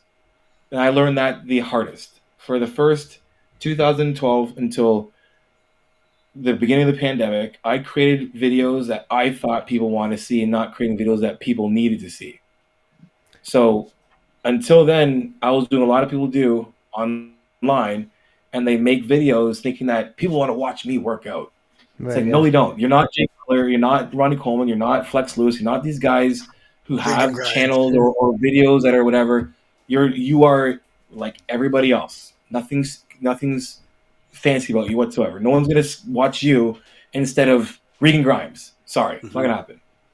Regardless, you have to make sure that you're making stuff for them. So that's why Greg's good at what he does. He creates content for his consumers. People want to know what you're doing. They don't want to know. They want to know how to do it. When did yours start blowing up? When you started doing like your coaching up ones? Yeah. When I started coaching, when I started telling people how to do certain things, that's when it came up. Yeah. Coaching up was the biggest thing. People like good. It was there, and people and like YouTube is a Google video search engine. That's what it is. It's a how to. You go on YouTube to figure out how to do anything visually. Do it all the time. Right? So exactly. So like when people go on fitness, they're not going there to just watch you like, hey man, it's me working out and doing chest. Cool, man. And then look at me flex my abs. It's like people want to know how to get those abs. They want to know how to do that bench. And most people that are watching don't know anything at all, which is completely fine. So they want to know the most basic level. Like I went from coaching to like picking up a dumbbell like this, and then like a video blowing up because it's like, oh, that's a great cue. It's like, whoa, no one thought about that before. There you go. You know what I mean? But like, so like, like bodybuilding, like don't get into this thing thinking that you're gonna walk away with a bunch of money. Like there's this quote I got when I played football, and it was like, don't wait to become a pro to act like a pro. Meaning, don't wait to become a professional athlete to start acting like one, thinking like one, being like one. You got to do those things right now. So don't think that when you get your pro card, you're going to make a bunch of money. You're not. So now, nothing changes. Set yourself up now as an amateur to try to get yourself known by somehow create value. Creating value means like you're giving people things that they find value that they use for themselves. That's how you can grow yourself. Don't reinvent the wheel. Everyone's doing the same shit. It's just your own interpretation. Right. You're not gonna be the next, like, you're not gonna revolutionize fitness. It's not gonna happen, right? But you can have your own interpretation in a way that gives people value, and you create that while you're simultaneously competing and using competing as something to give you content, but content that people can use. Yeah. And then hopefully you get a sponsorship or something in that, because if you wait until you become a pro and they're like, I'm gonna get a sponsorship when I'm a pro, it's like they got a little girl down the street that'll do whatever for $150 a product. Yeah. It's like, Yeah. So get that done now, and but like, again, bodybuilding is not going to bring you any money. It's going to be it does the complete opposite. Yeah, for sure. So, but I want to tell people like not to aspire to be, to reach, becoming a pro. But like, I'm just being, you got to be realistic. You gotta, look around, be realistic, and do it because I didn't go do the show because I thought I was gonna become a millionaire. I love competing, like regardless of everything. Like you can look at my routine. My routine says it all. How much I love bodybuilding. Like that alone, I can bodybuild in a stadium with nobody in it, with like in a dark room and not even get my score. I could easily do that. So like I love competing, but I also do know that this is a business. And if you don't treat it as a business, then you're going to be left broke with a bunch of memories, and those memories will be about 5 minutes of like accumulated memories. Yeah, it's so short. So what would you say your favorite part about competing is? Is it the routines, or is like what drives you to love it so much? Oh fuck, backstage with the boys. Yeah. Yeah, man. Yeah, like routines. Really? Routines great. Routines great and all. Like for sure, I love routines. Like you're not guaranteed what gets you there routine. what gets you there every year? Like what really pushes you? I'm a competitive. Like I'm just competitive to the core. I love competing. I love the challenge. I love being able to say I'm going to do something and do it. Bodybuilding is one of those things where it's like, I'm going to be X amount of weight, and you got to manifest and actually do that. Like it's, we have the ability to really just, we have the utmost control over our lives, and we show it in a sport that's on a year-to-year basis. Like, here's how much control I have. I can form myself this way, and then I can create something through my soul and project it in this way. That for me, that's such a cool way to put it, man. Yeah. I've say something similar to that, but not that poetic. That's very nice. Johnny, did it kind of concern you coming into this show with just being natural? Did you know your body could go there to be lean enough, or to be where you thought it should be? So for me, I knew that's the one thing I had to do, which was like be lean. Like I knew I had the muscle and the shape still, but when it came to like get on the stage, like on or off, getting down to 5% body fat is 5% body fat regardless. Right. It just how you get there is how you get there, right? Yeah. And then it's the diuretic in the end that's going to kind of give you that more of a finished, crisp look if you can dry out the way you need to. I would 100% could have dieted harder in terms of, and that harder is like 300 calories less to be. And I'm when I coach, I'm very exact. Like I know, I was doing an hour and a half of cardio. I've done 3 hours of cardio before a day for nationals. So like for me, it's like I can do this cardio galore. I don't care. But like I knew that, to keep my body, and this is year after year competing and going through all the mistakes I made even from the last show I did. I knew that I did way too much cardio the last show when I was already lean enough. So this one was going to have to do as much cardio, but keep my calories in a place that would give me enough energy to be able to still burn fat, lose, sustain muscle. I would change the ratio of my macros depending on where I was in terms of prep, and I would increase my protein a little more, my fats a little more to keep my hormones where they need to be. So I knew that I had a great game plan, but in terms of like where the suffering was, I suffered, but I could have suffered. Where was your calories at? They ended up at 2,600. Yeah. So mind you, I did 2,600 before when I was 250. Yeah. So like, Okay, yeah. so my body was well like adjusted to understand, like, be able to survive on calories. But at the weight I was, for being at that weight, 230, and dieting on 2,800 calories, then down to 26, it's not as drastic as being 255 Yeah. and then dieting on 2,800 calories, then going down to 25. So I knew that that extra conditioning could have been around another 300 to 400 calories. Right. But I'm also on set for a TV show. I'm also writing an ebook. I'm also coaching athletes. I'm also being a dad. I'm also doing all these things that I don't have 400 extra calories to give to somebody that I know that's not going to pay me in dividends when I'm done competing. Busy. Right. Right. So that's where my head is in terms of like when I compete and looking at this. Like, yeah, for sure, I can suffer 400 more calories more, but that's where bodybuilding comes in. It's like the ROI in bodybuilding is very uneven. Right? Is it Like, going to be paying off? For sure. It's very. Yeah.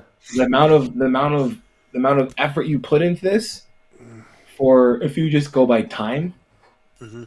My routine was 2 minutes. We had a 1 minute free pose. Callouts, I would say I got 7 minutes. The most amount of time I probably had in my life on stage. Even guest posing. I had 7 minutes. 7 minutes of 16 weeks. 16 weeks, an hour and a half of cardio, and an hour and a half of, I would say, let's just say an average of 3 hours of work for bodybuilding.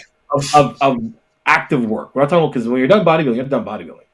No. You're still prepping, the whole thing, yeah. So the sport sounds so ridiculous when you really think about it. It's so horrible. 7 minutes. 7 minutes, man. Right? Yeah.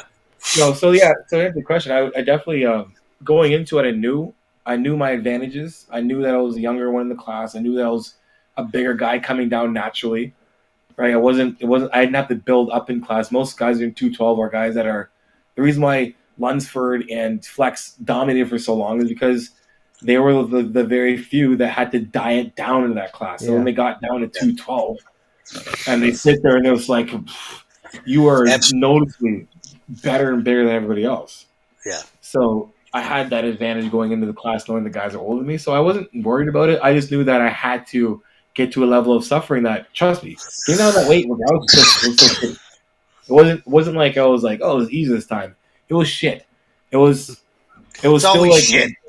Yeah, it was still dragging ass. It's like the next level of shit past that is like, and you've been there. You guys have been there before. It's horrible. It's like you can't function, right? Like, yeah. So yeah. I hope that answers the question. It gets worse than bad. Gosh, 100%. Yeah. When you're like contemplating, I don't even want to get up and brush my teeth right now. You just want to just stay where you're at and go to sleep on the couch. Because I can't even Yeah. But good. So what are the questions before we get going? I always love to ask about, like, again, Bodybuilders Amateur Hour. I always love to ask about your very, very first time on stage. If you can remember when that was, what that was like for you, and how you got there, and what made you step on stage for the first time. So my first year, I broke my pinky my last game of football. I was playing Acadia. I broke my pinky, so I doesn't move. And I was like, what am I gonna do next? And I remember Santana, Anderson. Santana Anderson. Who was? Oh my God, Snow. Do you remember Snow? Yep. Snow. Jason Snow. Jason Snow. Yes. Okay. Yeah, Jason Snow. They'd be in my ear while I was competing. I was playing football. I'm like, you should bodybuild. I'm like, I'm not bodybuilding. Stuff's dumb. I'm not wearing a banana hammock. Blah blah blah. So when I was finished, my last game, I was like, what's next? So I messaged Snow and Santana, and then I'm like, when's that next show coming up? And he's like, it was March, whatever, coming up. I'm like, all right, cool, I'm gonna do it. here's the funniest part of the story. I see Prince. I've known Prince Prince was the same man, so I always ran into Prince, and we'd always clown on Prince. We just went. We're dicks. But anyway, he was. I'm there. I'm like, and he's the reason. He's one of the reasons I took this serious, which is crazy. I don't think he knows this. Okay. Yeah. So is he gonna laugh your face off, right? So I see him in the gym, and I'm like, yo, He's like, what's up, man? Yeah, man, I'm doing a bodybuilding show for fun. He's like, yo, man, don't do it for fun. You gotta take this shit serious, bro. You put everything in this shit. This shit ain't a game, bro. Do this shit for real. Don't do it for fun. And I was like, 100% can see and I was like, that. and I was like, and he gave me the biz. He gave me the biz, and I was like, you know what? Yeah. I'm like, yeah, yeah, well, yeah, I will. You know what I mean? Like, and I started prep for the show, and then I got on stage. Like, I remember the week before we went to Bulk Barn. I did all the wrong things. Went to Bulk Barn a week before. Like, got like everything you can think about, like everything. You know, put it in my friend's car so we wouldn't eat it. I didn't have diuretics, so I was asking everyone for diuretics, and a buddy of mine, friend, worked at the hospital and got me injectable LASIK. Lasix. Not good. Okay. So, and my coach at the time was invisible. 6 weeks out, not to say it was, but so I know what I was doing. They just disappeared on you. Disappeared. Disappeared. So I'm like, I gotta find whatever. So I got the LASIK, and I don't know how I'm like Googling how to carb up and cut water and shit. So I cut water on Thursday. I took the injectable LASIK on Friday. Like, everyone knows injectable LASIK is like, if you're not gonna make a weight and you need to lose those next like X amount of pounds quick, it's gonna be fast, and it's in like 2 minutes.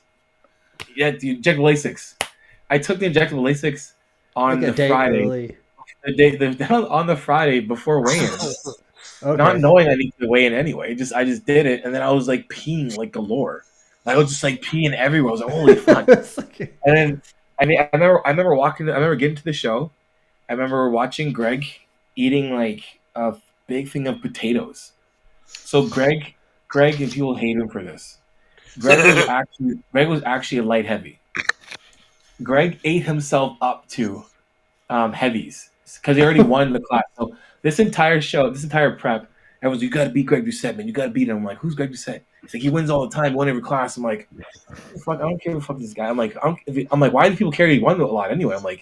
I'm coming from St. Mary's. We did nothing but win. I'm like, duh. Like what the fuck? So anyway, he's eating fucking his potatoes. He eats himself up to heavyweight. He ends up winning it. He wins heavyweight. This is my experience at the show.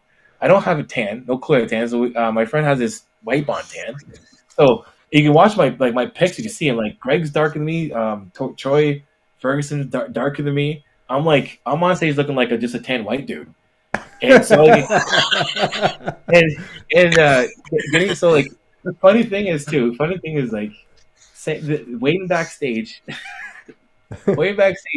Here comes Prince. Running to the stage. They're calling his name. He's late. He's feeling this. Of course he is. While he's going on stage, but gets on stage. I'm pretty sure he wins the class anyway. Yeah. So after the show, a sponsor comes up to me, whatever, and they got Anabolic State, which today is like it's really good. It's a really good BCA. It's just fruit juice, man. It's fucking good. And they had this thing. They had this like Supplement King, water jug full of it. And I took my water. I haven't drank since Thursday. I haven't drank water since Thursday. All right. I had a LASIK. And then I got no coach. I do the show. I come second. Oh no. I come second. It was a third. No, I came third. Sorry, Troy beat me. And I come off there, I get this thing, and I'm like, uh-oh. I just guzz this thing back. Dominate it. On the way, go to his pizza corner, grab some pizzas, donair, whatever. Go to the back. I'm like, we're gonna go to a party after. I get down. We open the trunk, eat all of the food that we got. And then I'm on the bed like this, and it's like, oh my god, and I pass out. I wake up the next morning, and I'm just like, what the? I'm like, oh, it sucks. I didn't get to go out, whatever. And then like first day I'm walking around, I'm like, fuck, my back hurts. Like what the fuck, And then next day, and I had to coach a client on a Monday, and I have to walk to my clients. I'm living like that South Street area, south end Halifax. I had to walk down to Bishop's Landing, and I'm walking, and I'm like first of all, like I don't realize my shoes don't fit for some reason. He's like, I walk down, I'm like, fuck, my feet are killing me. And then I'm like, then I get there, and then I walk back home after the session. I take my finger, look down at my feet. I'm like, what the fuck? And they're like, I swear to God, they've never been so big in my entire life. It was like my quads were big, but you couldn't do the difference between my quad, my calf, and my ankle. It's all one. I'm looking in the mirror and was like, what the fuck is this? And then finally get hold of my other coach, but then the coach wasn't there, and he's like, I'm like, yeah, man. My ankle's like, oh, and then you got the carb pumps. I'm like, oh, that's the carb. Oh, that's what it is. Carb pumps. Right, yeah. I'm like, No. I didn't know, like, and that was, and I didn't know, like, crazy, but like I let it kind of dissipated after weeks. So I went weeks of like, just like painful back, painful walking, just like not really, like in hindsight, I was a lucky to have a heart attack. You were like lucky. So that was my first show, and then I qualified for nationals, and I did nationals that year. After your... that was my first show. Wow. Oh man, what an experience. Yeah. And having your first show with like all those cool dudes too, and like but doing it like, especially you kept going after your coach kind of disappeared on you too. Dropped to the side. Yeah. I had to. I just finish. No, that was awesome. Good for you, man. Oh, that was an awesome story. I got a lot more. There's stories all over. You compete, you get stories. There we go. All of us do. Yeah, man. I think that's one of the things that I love about competing and like doing it so much. Every trophy behind Jamie and Andy and you, every one of them has a story, right? Yeah. And they're all different, which is mine are not in my room, so I gotta I'll put mine on the green screen sometime maybe. There you go.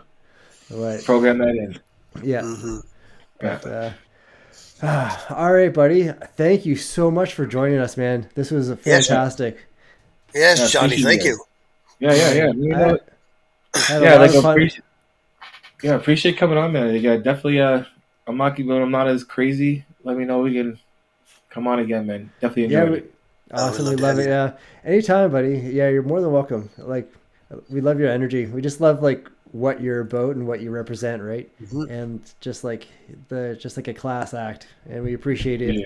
And we need more of that. We need more of that in the sport for sure. Yeah, a lot more stories behind Jonni Shreve too. We know that. Yeah. Appreciate it. More. Yeah, definitely. Would love to. Yeah. Awesome. Okay. So, if everyone, I always forget to do this, but if everyone's like, I was going to tell you, but I didn't want to stop. Thanks. Everyone's like that has made it to the end of this. Like, subscribe, and share. I was supposed to do that in the beginning, but sometimes I hate asking for stuff in the beginning of the video before we even give you something. But hit the bell button. Hit the bell button. Hit that bell button. Like, subscribe, share, comment too. We love comments. We want questions too for like just us and the next guest. Just load us up with questions, man. We love that stuff. Cool. Awesome, buddy. All right. Thanks again, Johnny. Yep. Yeah, cool. Watch Kids vs. Aliens. Kids vs. Aliens. Yeah, watch it. Yeah, cool. Okay. Awesome, all right, thanks again, Johnny. Thanks. See you later. Anytime, I appreciate you guys. All right. Peace. All right, bye.